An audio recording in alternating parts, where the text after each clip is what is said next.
Hi guys, it's me Anne from Geeks of Green, and today I will talk about a few foliage plants that are incredible, especially with their colors. And if you have a balcony where you don't get enough light and cannot grow flowering plants, then these are the plants to grow so that you can add color to your balcony.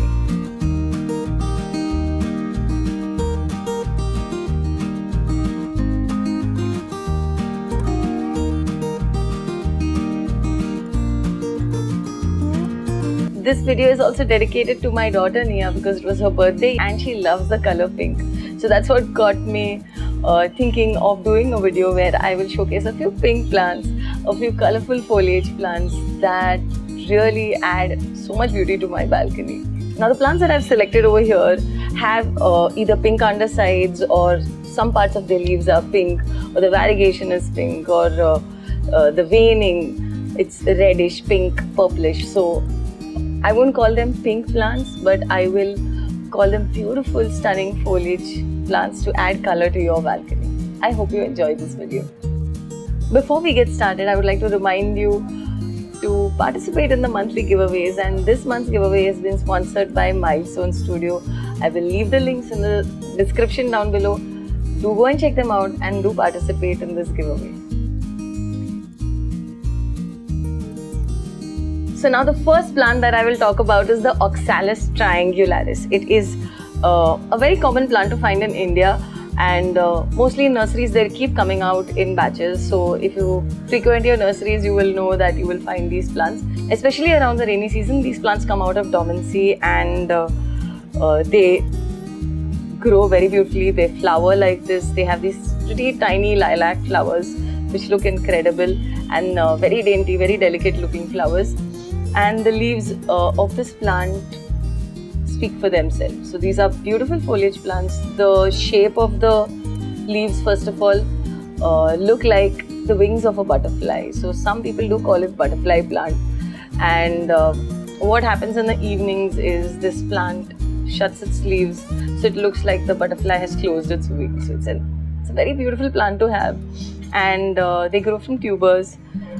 And when the humidity is low and when the heat is too much, or when it's very cold in the winter time, these plants could go into dormancy. They go into a resting period. And do not throw the pot. If you see a plant dying out, just let it rest and it will come back to you. It will come out of dormancy in the spring, in the summer and the rains. And that's how this plant is. It's a very good plant to have. Now this one has been with me for a very long time. It has gone a couple of times into its resting period. It's come back out. So I'm telling you by experience, they come back, and they can also come back to this level of fullness. So in the rains, they just enjoy the climate and they fill up the pot. You also need to give it as much as light as you can. So I put it in my eastern exposure where there is a little bit of morning sunlight, direct light, and it does appreciate a little bit of morning direct light. So it's a good plant to have, and it adds so much color to the balcony. The next plant is my Begonia Morris Amy, and I adore this plant because I've had it for a very long time now, and I've developed a relationship with it. It has given me so many cuttings, and I would be very sad if something happened to this plant and if it died. So I do have backups of this plant, but not as established as this one. So this is one of my favorites, and what is amazing about it is the pink foliage and the red undersides. That gives so much color, and it looks really, really brilliant when people come to my balcony. This is the plant that catches their eye and they ask me about it. Even when I asked Nia which one is your favorite plant from among these pink plants, she pointed to the Morris Amy. So it's attractive. It's a beautiful plant to have. And there are many begonias that have colorful foliage and they look really gorgeous. I've just picked one for this video. Probably I'll do a video in the future where I show you all the cane begonias that I own. I mean, I would recommend these to add color to green balconies. This is a plant that really has been giving me a lot. Now the plants that I'm showing you are mostly plants that love humidity. So keep that in mind. If you're able to keep the humidity up, these plants will do okay in your balcony. I live in Mumbai where the humidity is generally much better than other places. So coastal places where the humidity is high, you won't have much of a problem keeping all the plants that I'm talking about. But if you're living in a dry inland place where the humidity is a problem, think twice before taking it, and buy these plants only if you're able to take care of the plants and you can provide or set up a humidifier or things like that to keep your plants happy. I won't also be able to share the cost of these plants with you because they've been with me for quite a long time, and most of them have been in my balcony for I can't remember how long. So these are a few plants that I really adore, and here's my Begonia Morris Amy. Now this next plant that I'm going to talk about is the Stromanthi Triostar, Stromanthi Thalia Triostar, and I love this plant because it doesn't fuss too much in my balcony. Now the Stromanthi Triostar is a plant that is extremely fussy. It will crisp up when the weather is not good in the winter, and when the humidity goes down a little bit, the leaves will just crisp up. In fact, even in the rainy season, the leaves do crisp up. So this plant is a plant that you have to bear in mind, that take this plant with a pinch of salt, or take this plant knowing that it's going to start crisping its leaves, it's going to start doing all sorts of drama.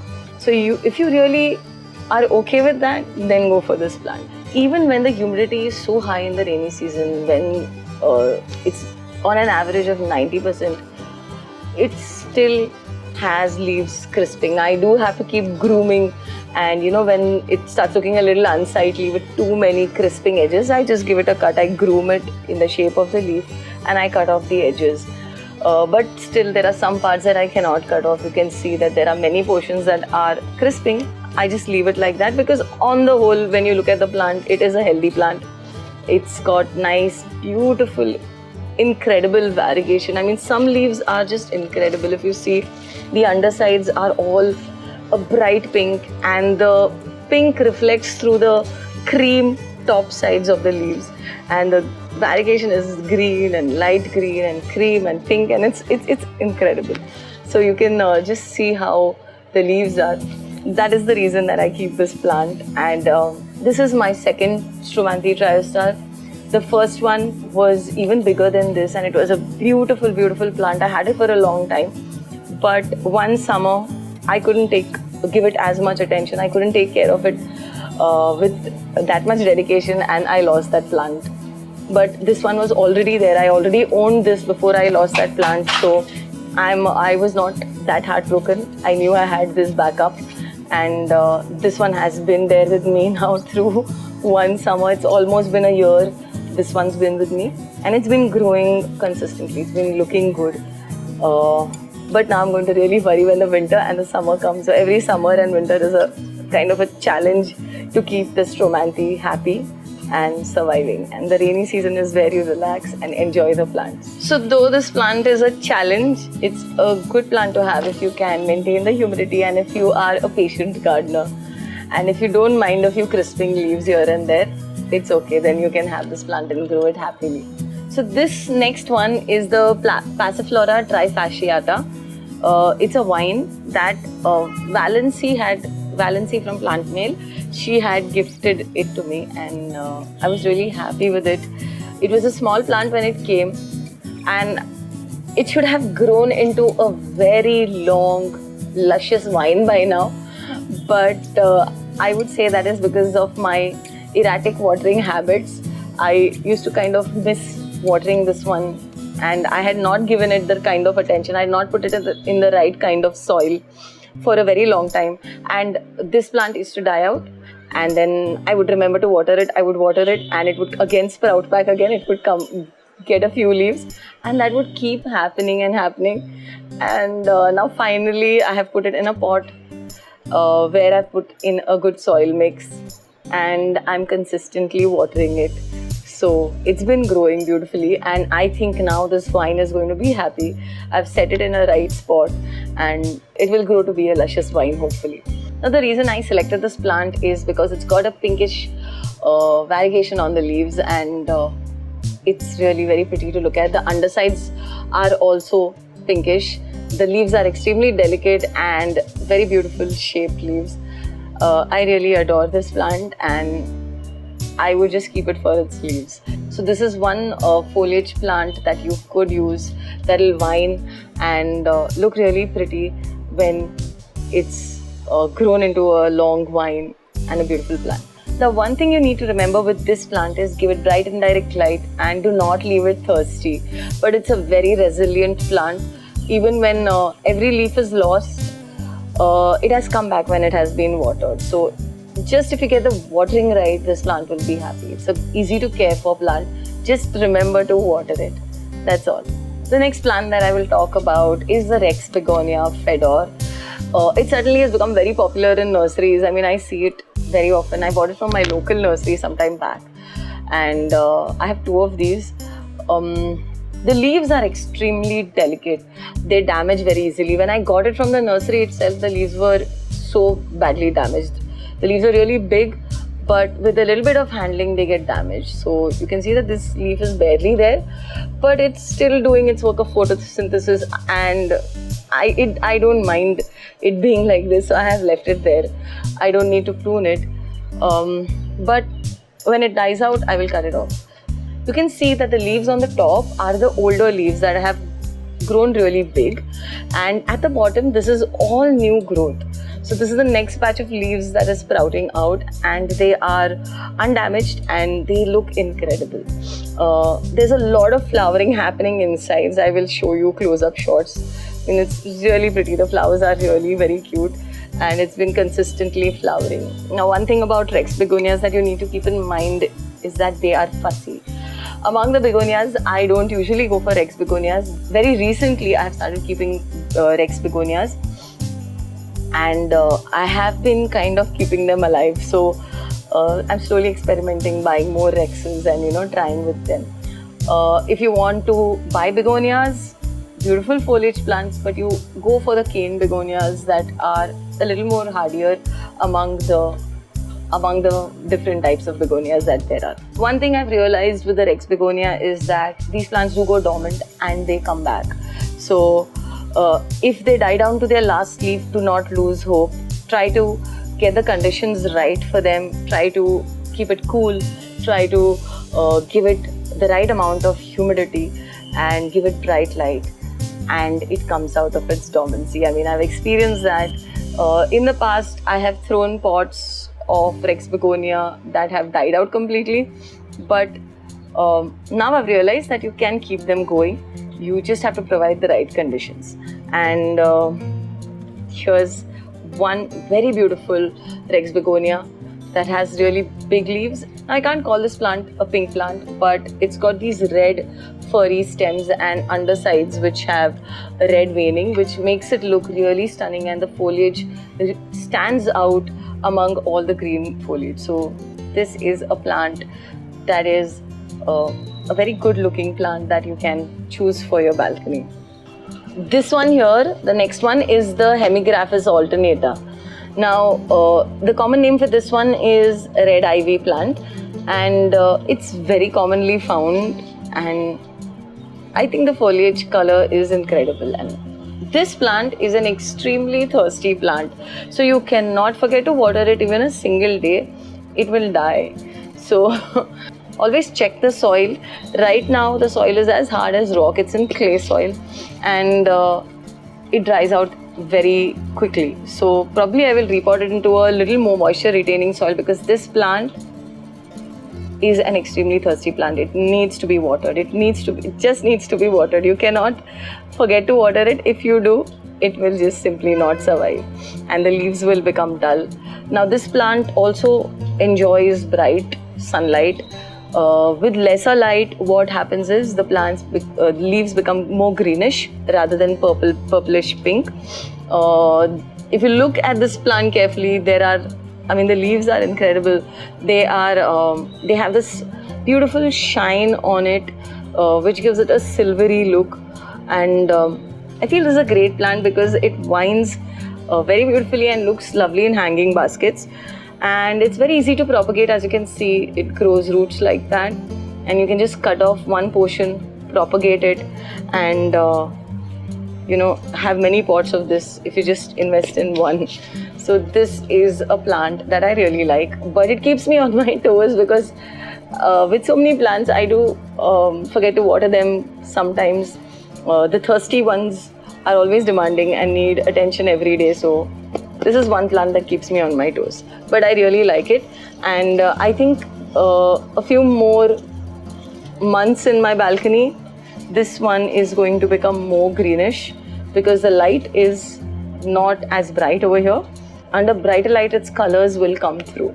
So this is a great plant to have if you want to add a bit of color in your balcony.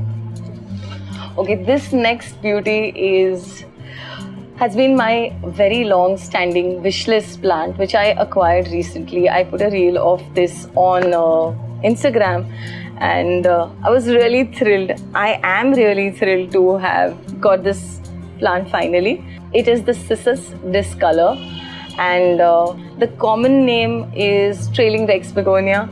Though it's doesn't belong to the begonia family, and it just, because of its incredible leaves, it's got this name, as begonias are known to have very beautiful leaves and beautiful foliage. That's how this one's got its name probably. Now if you look closely at this plant, the leaves are beautiful. They are a dark velvety green with this silver variegation on it, and the spine and the stems are dark pink or even maroon, I would say. Purplish maroon. I don't know which color this is, but it's incredible. These are the undersides, and the undersides are so beautiful. This is a plant that winds, and it looks incredible when it grows a lot. Now I'm really happy as this plant is adjusted quite well in my balcony and is even growing. It's throwing a few tiny new leaves, and I hope that it's happy and that it keeps growing like this. I adore this plant and I feel it looks really beautiful, and I'm keeping my fingers crossed because I know that it's a mealybug magnet. I've heard that it is a little fussy and it is a delicate plant, but I think it's worth investing a little bit of effort, putting in a little bit of effort and giving it time, because it's really very pretty. What I also like here are these tiny little tendrils that it has to hold on to things. Even the Passiflora has these tiny little tendrils which it holds on and it climbs up. So it's a very pretty plant, a great plant to have, and I think these are my top selections for plants that will add color to your balcony. Just the incredible foliage is enough to beautify your space, and all you have to keep in mind is these plants are not very easy to keep. They need high humidity, and you need to be really invested in taking care of them. So they might be a little bit of a challenge, so think twice before you buy them, but they are pretty rewarding. I have just shown you all 7 plants today because of the lack of time, and there are many more such plants that you can use in your balconies that have incredible foliage. If you check out my Instagram account, you will find out there all the plants that I keep posting about are mostly foliage plants that have beautiful leaves, and they don't need flowers to look beautiful. So these are the kind of plants that I like to keep. And I will add to the list of these plants caladiums, other calatheas, other cane begonias, then the Tradescantia family with the zebrina and the pallida, and so many other plants, and episcias. I mean, there are so many plants that we can think of just that have these beautiful, incredible foliage leaves, and I cannot showcase them in one video. Anyway, I hope you enjoyed this video, and if you did like it, don't forget to give us a thumbs up, and also don't forget to hit the bell icon and subscribe to this channel if you haven't done so yet. I hope to see you soon in another video next week. Till then, stay green.